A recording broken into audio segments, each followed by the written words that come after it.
Nous voici une fois encore réunis pour sacrifier à la traditionnelle cérémonie d'installation de l'autorité administrative nouvellement nommée, qui vous permettra sous peu de procéder à l'installation du nouveau gouverneur de la région de Dakar.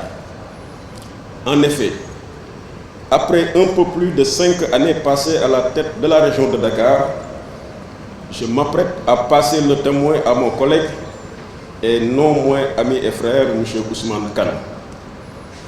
En cet instant solennel et après un séjour hautement intense, humainement enrichissant et profondément instructif dans la capitale, j'estime que le discours de circonstance ne saurait être qu'un propos de remerciement à l'endroit de toutes et de tous.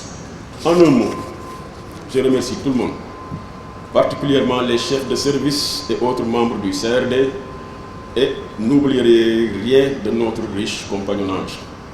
Je quitterai Dakar l'esprit tranquille, surtout à l'évocation du nom de mon remplaçant. En effet, M. Ousmane Kane, brillant commis de l'État, à l'expérience avérée et au professionnalisme réel, saura sans nul doute conduire la barque à bon port. Permettez-moi pour conclure de rendre hommage à mon épouse pour son soutien, son accompagnement et sa compréhension. En ce jour qui consacre mon installation officielle dans mes fonctions de gouverneur de la région de Dakar, c'est avec un grand plaisir que je prends la parole devant cette auguste assemblée pour rendre grâce tout d'abord à Allah subhanahu wa ta'ala, celui par qui tout se réalise. Vous me permettrez aussi d'exprimer ma plus affectueuse gratitude à mes chers parents, notamment ma maman ici présente,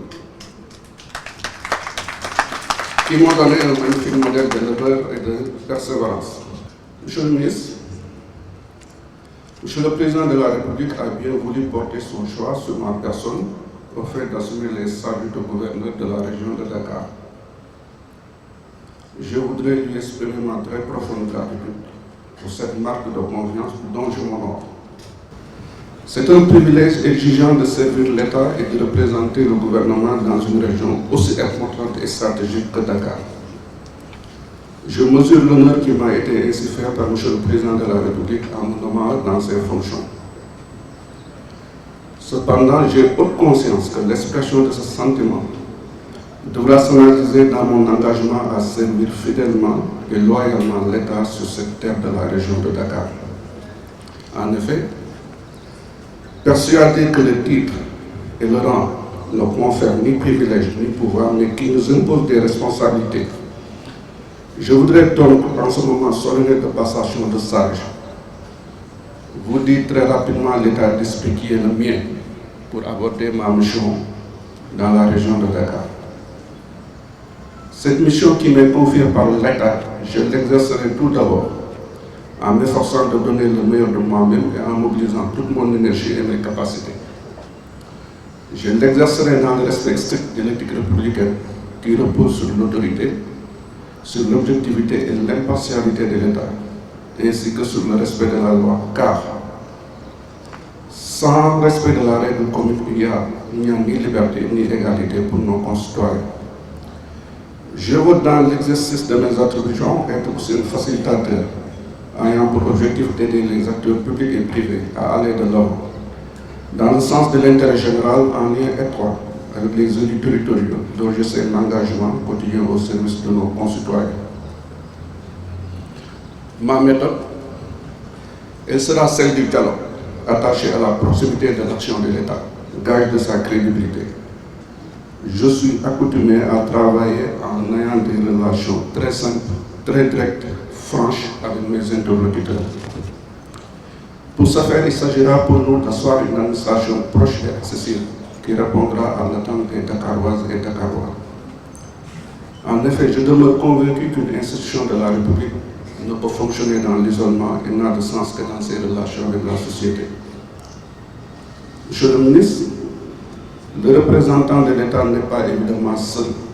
Il se veut avant tout un partenaire loyal et engagé dans le combat pour le développement économique, social et humain de cette si belle région. C'est ce que nous devons d'abord à nos populations. Ainsi, pour remplir ma mission, je m'appuierai donc naturellement sur mes collaborateurs de la gouvernance, l'équipe des préfets et sous-préfets, ainsi que sur l'ensemble des chefs de service de l'État. Je m'efforcerai avec le concours de tous, dans un esprit de collaboration, de promouvoir un État soucieux d'assumer ses responsabilités, mobilisé sur la mise en œuvre des grandes politiques publiques et attentif aux questions de développement et d'autres problématiques que vous avez rappelées tantôt, monsieur le ministre. Chers collaborateurs, l'action est toujours collective. Il ne suffit pas seulement de donner une impulsion, encore faudrait-il que la démarche soit partagée et la mise en œuvre assurée par tous les acteurs concernés. Je voudrais aussi vous dire que servir l'État et à travers lui nos concitoyens est une belle et noble mission qui apporte, quand on s'y engage pleinement, beaucoup de satisfaction. Je travaillerai également en étroite collaboration avec les élus, tous les élus, particulièrement les élus territoriaux, eux qui incarnent la proximité en réponse aux nombreuses attentes de nos concitoyens. Enfin, j'irai à la rencontre des forces vives de notre région, qui œuvrent dans les domaines les plus divers de l'économie, de la culture, de la religion et de l'action sociale.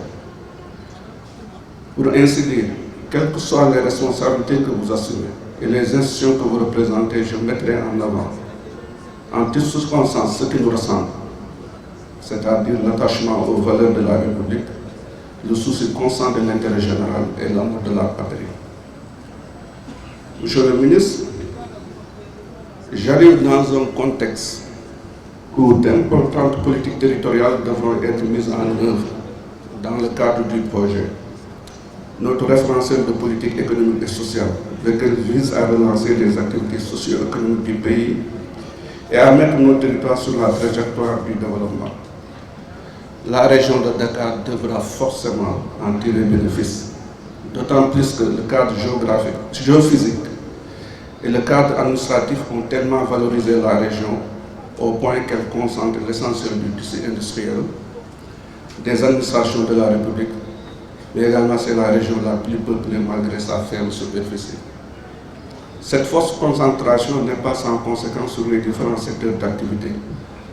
En effet, le transport, l'assainissement, la santé, l'éducation, l'hydraulique, les inondations, d'autres problématiques que vous avez rappelées, constituent autant de secteurs qui souffrent de la pression démographique et par conséquent offrent difficilement des services de qualité.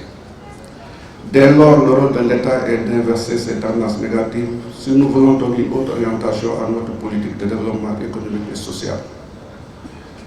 C'est pourquoi, bien plus que les quelques chameaux de la fonction, je mesure l'étendue des attributions, des charges et responsabilités qui pèsent sur nous dans la direction de l'action publique et la mise en œuvre dans le ressort territorial de Dakar de toutes les politiques définies par les pouvoirs publics au sens élevé du terme.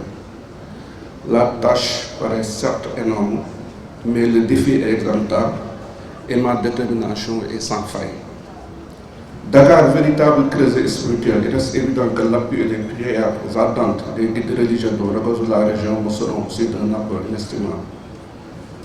Mesdames, Messieurs, Monsieur le ministre, nos concitoyens sont attachés aux notions de proximité et d'efficacité. Et c'est pour eux que nous travaillons tous. Ces aspirations ne sont pas contradictoires. Elles sont complémentaires et correspondent aux besoins de cette belle région qui doit être à la fois dynamique et solitaire. Que le très miséricordieux nous accorde le succès dans la noble et exaltante mission qui est désormais nôtre. Je vous remercie de votre attention.